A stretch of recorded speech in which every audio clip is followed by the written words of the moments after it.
அகில மீடியா ஊடக நண்பர்களுக்கு வணக்கம். நீங்கள் இணைந்திருப்பது இன்றைய நாளுக்கான அகிலம் மீடியாவின் தலைப்புச் செய்திகளுடன். மத்திய கிழக்கு பகுதிகளில் உள்ள பல்வேறு நாடுகளில் உக்ரைன் படைகள் ஈரானி ஷாஹெத் ட்ரோன்களை சுட்டு வீழ்த்தின என்று அந்நாட்டு ஜனாதிபதி ஜெலன்ஸ்கி தெரிவித்துள்ளார். உக்ரைனுக்கு எதிராக ரஷ்யா பயன்படுத்திய அதே வகை ட்ரோன்களை முறியடிக்க தோழமை நாடுகளுக்கு உதவும் வகையில் உக்ரைன் இதை செய்தது. உள்நாட்டில் தயார் செய்யப்பட்டு போர்க்களத்தில் சோதிக்கப்பட்ட சிஸ்டத்தால் இதை செய்தோம் எனவும் தெரிவித்துள்ளார். கடந்த பிப்ரவரி 28 முதல் இஸ்ரேல் அமெரிக்கா இரு நாடுகளும் இணைந்து ஈரான் மீது தாக்குதல் நடத்த ஆரம்பித்தன. அத்துடன் சவுதி அரேபியா, குவைத், கட்டார், ஐக்கிய அரபு அமீரகம் போன்ற நாடுகள் மீது ஏவுகணை மற்றும் ட்ரோன்கள் மூலம் தாக்குதல் நடத்தியது. இதில் ஷாஹெத் என்ற ட்ரோன்களை அதிக அளவில் பயன்படுத்தியது. இதை வளைகுடா நாடுகளில் உள்ள வான் பாதுகாப்பு சிஸ்டம் முறியடித்தது. என்றாலும் 1-2 ட்ரோன்களால் சேதங்கள் ஏற்பட்டது. இந்நிலையில் மேற்குறித்த ட்ரோன்களை உக்ரைன் சுட்டு வீழ்த்தியதாக தெரிவிக்கப்பட்டுள்ளது. அணுசக்தி ஒப்பந்த விவகாரத்தில் ஈரான் மீது அமெரிக்கா, இஸ்ரேல் இணைந்து தொடுத்த போர் 40 நாட்கள் நீடித்த நிலையில் கடந்த 7ஆம் தேதி 2 வார கால போர் நிறுத்தம் அறிவிக்கப்பட்டது. இதையடுத்து ஹோர்மூஸ் ஜலசந்தியை திறக்க ஈரான் சம்மதித்தது. இதற்கிடையில் போர் நிறுத்தத்திற்கு மத்தியஸ்தம் செய்த பாகிஸ்தான் பிரதமர் ஷாபாஸ் ஷெரீப் கூறும்போது, ஈரான், இஸ்ரேல், வளைகுடா நாடுகள், லெபனான் என அனைத்து பகுதிகளிலும் தாக்குதல்கள் நிறுத்தப்படும் என்று தெரிவித்தார். ஆனால் போர் நிறுத்த ஒப்பந்தத்தில் லெபனான் சேர்க்கப்படவில்லை என்று இஸ்ரேல் தெரிவித்தது. மேலும் லெபனானில் உள்ள ஈரான் ஆதரவு பெற்ற ஹிஸ்புல்லா இயக்கத்தினரை குறிவைத்து இஸ்ரேல் கடுமையான தாக்குதலை நடத்தியது. இதில் 250க்கும் மேற்பட்டோர் பலியானார்கள். லெபனான் மீதான தாக்குதலுக்கு ஈரான் கடும் எதிர்ப்பு தெரிவித்தது. ஹோர்முஸ் ஜலசந்தியை மீண்டும் மூடியது. இதற்கிடையே அமெரிக்கா, ஈரான் இடையே அமைதி பேச்சுவார்த்தை நாளை பாகிஸ்தானில் நடைபெறும் என்று அறிவிக்கப்பட்டுள்ளது.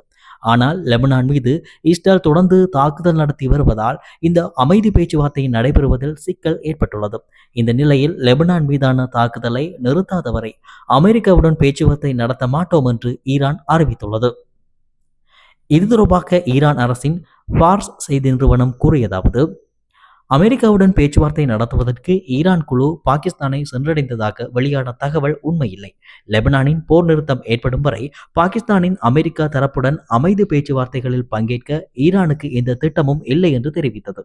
அதேபோல் ஈரானின் தஸ்னிம் செய்தி நிறுவனம் கூறும்போது, லெபனானின் போர் நிறுத்தத்திற்கான தனது உறுதிமொழியை அமெரிக்கா நிறைவேற்றாத வரையிலும், இஸ்ரேல் தனது தாக்குதல்களை தொடரும் வரையிலும் பேச்சுவார்த்தைகள் இடைநிறுத்தப்பட்டுள்ளன என்று தெரிவித்தது. இதற்கிடையே ஈரான் குழுவுக்கு தலைமை தாங்கும் அந்நாட்டு பாராளுமன்ற சபாநாயகர் முகமது பாகர் ஹலிபாப் கூறும்போது, லெபனானின் போர் நிறுத்தத்தை உறுதி செய்வதற்கான காலம் கடந்து கொண்டிருக்கிறது. நாங்கள் அளித்த 10 அம்சங்களில் லெபனானும் போர் நிறுத்தத்தின் ஒருங்கிணைந்த பகுதியாகும் என்று குறிப்பிடப்பட்டுள்ளது. அதை மறுபரிசீலனை செய்ய முடியாது. சண்டையை நிறுத்துவதில் ஏற்படும் எந்தவொரு தாமதமும் நிலைமையையும் மோசமாக்கும். லெபனான் மீது தாக்குதல் நிறுத்தம் குறித்து பாகிஸ்தான் பிரதமர் தெளிவாக கூறியுள்ளார் என்றார். வளைகுடா நாடான குவைத் மீது ஈரான் தாக்குதல் நடத்தியதாக தகவல் வெளியாகியுள்ளது. போர் நிறுத்த ஒப்பந்தத்தை மீறி ஈரானும் அதன் ஆதரவு ஆயுத குழுக்களும் தங்கள் நாட்டின் மீது ட்ரோன் தாக்குதல் நடத்தியதாக குவைத் குற்றம் சாட்டியுள்ளது. அதேபோல் தங்கள் நாட்டின் மீது ஈரான் தாக்குதல் நடத்தியதாக சவுதி அரேபியாவும் குற்றம் சாட்டியுள்ளது. நாட்டின் முக்கிய கச்சா எண்ணெய் விநியோக குழாய் மீது இந்த தாக்குதல் நடத்தப்பட்டதாக சவுதி குற்றம் சாட்டியுள்ளது. ஈரானும் அதன் ஆதரவு ஆயுத குழுக்களும் இந்த தாக்குதல் நடத்தியதாக தெரிவிக்கப்பட்டுள்ளது. இதனால் மத்திய கிழக்கில் மீண்டும் போர் பதற்றம் நிலவி வருகிறது. மத்திய கிழக்கு பதற்றத்துக்கு மத்தியில் வளைகுடா நாடுகளுக்கு பயணம் மேற்கொண்டுள்ள பிரித்தானிய பிரதமர் கெய்ர் ஸ்டார்மர் டோஹாவை வந்தடைந்துள்ளதாக அரேபிய ஊடகங்கள் செய்தி வெளியிட்டுள்ளன. சவுதி அரேபியா, ஐக்கிய அரபு அமீரகம், பஹ்ரைன் மற்றும் கத்தார் ஆகிய நாடுகளை உள்ளடக்கிய வளைகுடா சுற்றுப்பயணத்தின் ஒரு பகுதியாக இந்த விஜயம் அமைந்துள்ளது. கெய்ர் ஸ்டார்மர் அமெரிக்கா, ஈரான் போர் நிறுத்தத்தை உறுதி செய்வதற்கும் ஹார்மோஸ் நீரிணையை மீண்டும் திறப்பதற்குமான முயற்சிகள் குறித்து விவாதித்து வருகிறார். இன்னும் செய்ய வேண்டிய பணிகள் நிறைய உள்ளன என்று சுட்டிக்காட்டிய ஸ்டார்மர், உலகளாவிய எரிசக்தி விநியோகத்தை மீட்டெடுக்க பிராந்திய கூட்டாளிகளின் தேவையையும் வலியுறுத்தினார். ஈரான், அமெரிக்கா மற்றும் இஸ்ரேல் ஆகிய நாடுகளுக்கு இடையே நடைமுறையில் உள்ள தற்காலிக போர் நிறுத்தத்தின் பின்னணியில் கெய்ர் ஸ்டார்மரின் இந்த விஜயம் முக்கியத்துவம் பெற்றுள்ளமை குறிப்பிடத்தக்கது.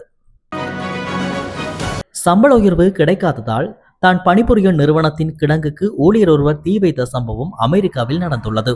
உலக புகழ்பெற்ற சானிட்டரி பொருட்களை தயாரிக்கும் நிறுவனத்தின் சேமிப்பு கிடங்கு அமெரிக்காவின் கலிபோர்னியா மாகாணத்தில் உள்ளது. இங்கு பணிபுரிந்து வந்த 29 வயது இளைஞர் சம்பள உயர்வு கிடைக்காதது மோசமான பணிச்சூழல் காரணமாக சேமிப்பு கிடங்குக்கு தீ வைத்துள்ளதாக தகவல் வெளியாகியுள்ளது. மளமளவென பற்றிய தீ சேமிப்பு கிடங்கு முழுவதும் பரவியது. 140க்கு மேற்பட்ட தீயணைப்பு வீரர்கள் போராடியும் தீயை கட்டுப்படுத்துவது கடினமாக இருந்ததாக தெரிவிக்கப்படுகிறது. தீ விபத்துக்குள்ளான பகுதியில் பணியில் இருந்த பணியாளர்கள் பத்திரமாக மீட்கப்பட்டதாகவும் யாருக்கும் எவ்வித காயமும் ஏற்படவில்லை எனவும் மீட்பு படையினர் தெரிவித்துள்ளனர். தீ விபத்துக்கு காரணமான சமல் கைது செய்யப்பட்டு சிறையில் அடைக்கப்பட்டுள்ளார். ஈரான், இஸ்ரேல், அமெரிக்கா இடையேயான போரை முடிவுக்கு கொண்டுவர பலத்த பாதுகாப்புகளுடன் பேச்சுவார்த்தைக்கு பாகிஸ்தான் தலைநகரமான இஸ்லாமாபாத் தயாராகி வருகிறது.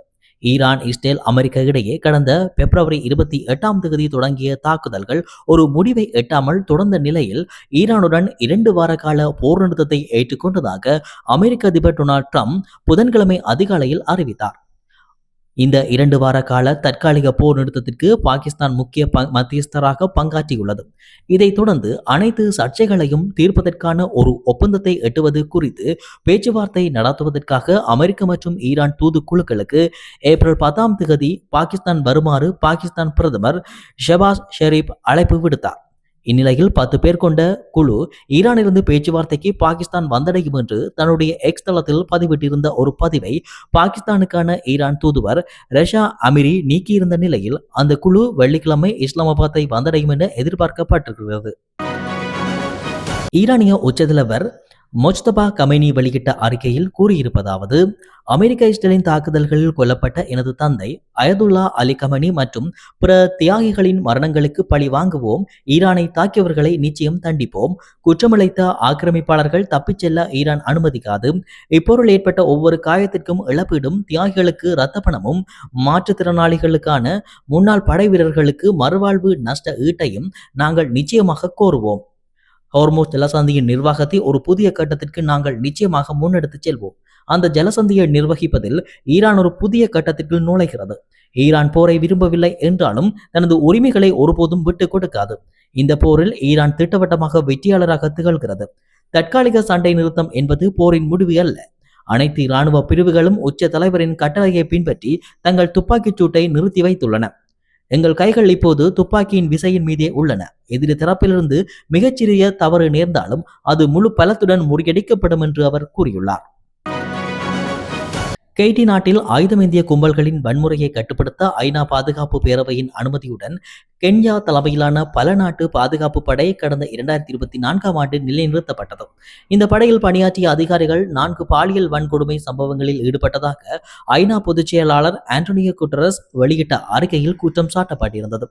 இதில் பாதிக்கப்பட்டவர்களில் 12 மற்றும் 16 வயதுடைய 3 சிறுமிகளும் அடங்குவர் என அந்த அறிக்கை தெரிவிக்கிறது. இருப்பினும் இந்த குற்றச்சாட்டுகளை முற்றிலுமாக மறுத்துள்ள கென்யா வெளியுறவு அமைச்சர் முசாலியா முதாவடி இது தொடர்பாக ஐநாவிடம் முறையான எதிர்ப்பு தெரிவித்துள்ளார்.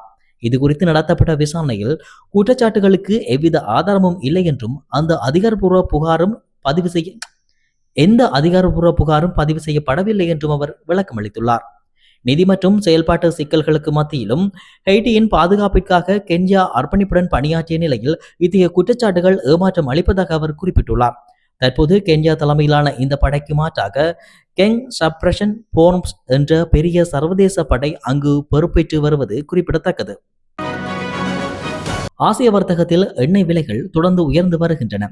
ஹோர்முஸ் நீரிணை வழியாக கப்பல் போக்குவரத்து முடக்கப்பட்டதாலும் அமெரிக்கா ஈரான் இடையிலான பலவீனமான போர் நிறுத்த ஒப்பந்தத்தை இஸ்ரேல் மீறி வருவதாலும் இந்நிலை ஏற்பட்டுள்ளது. இந்நிலையில் நேற்று அதிகாலை நிலவரப்படி பிராண்ட் கச்சா எண்ணெய் ஒரு பேரல் 0.87% உயர்ந்து $96.75 வர்த்தகமானது. அதேவேளை அமெரிக்க கச்சா எண்ணெய் எதிர்கால விலையும் 1% மேலான விலை அதிகரிப்பை கண்டுள்ளது. உலகளாவிய எண்ணெய் போக்குவரத்திற்கு மிக முக்கியமான ஹோர்முஸ் நீரிணை வழியாக கப்பல்களை அனுமதிப்பதில் ஈரான் மெத்தனமாக செயல்படுவதாக அமெரிக்க ஜனாதிபதி டொனால்ட் ட்ரம்ப் குற்றம் சாட்டியுள்ளதுடன் அங்கு செல்லும் கப்பல்களிடம் கட்டணம் வசூலிக்கும் ஈரானின் முயற்சிக்கு எதிராக கடும் எச்சரிக்கை விடுத்துள்ளார். இதற்கிடையில் ஈரானின் முந்தைய தாக்குதல்களால் சவுதி அரேபியாவின் எண்ணெய் உற்பத்தி திறன் கடுமையாக பாதிக்கப்பட்டு அதன் தினசரி உற்பத்தி சுமார் 6 லட்சம் பேரல்களாக குறைந்துள்ளது. அத்துடன் சவுதியின் கிழக்கு மேற்கு குழாய் திட்டத்தின் விநியோகம் ஒரு நாளைக்கு 7 லட்சம் பேரல்களாக சரிந்துள்ளதாக சவுதி செய்தி நிறுவனம் உறுதிப்படுத்தியுள்ளது. மத்திய கிழக்கின் அமெரிக்காவின் ஆக்கிரமிப்பு நடவடிக்கைகளையும் லெபனானின் இஸ்ரேல் நடத்தும் தாக்குதல்களையும் நிறுத்தினால் மட்டுமே சர்வதேச சட்டத்தின்படி ஹோர்மோஸ் நீரிணை வழியாக கப்பல்கள் சென்று வர ஈரான் அனுமதிக்கும் என ஈரான் துணை வெளியுறவு மந்திரி சஜீத் கதீப்சதவ் தெரிவித்துள்ளார். அதே நேரம் போரின் போது ஹார்மோஸ் நீரிணையில் கடல் கண்ணிவெடிகள் பொருத்தப்பட்டதால் அந்த வழியாக கப்பல் போக்குவரத்து நடத்துவது அபாயகரமானது என ஈரான் இராணுவம் அறிவித்திருந்தது. இதன்போது கண்ணிவெடி பொருத்தப்பட்டிருக்கும் இடங்களை குறிவைக்கும் வரைபடத்தையும் இராணுவம் வெளியிட்டிருந்த நிலையில் பரபரப்பு ஏற்பட்டுள்ளது. இதையடுத்து புதிய வழித்தடல்களில் கப்பல்கள் பயணிக்க அறிவுறுத்தப்பட்டுள்ளது.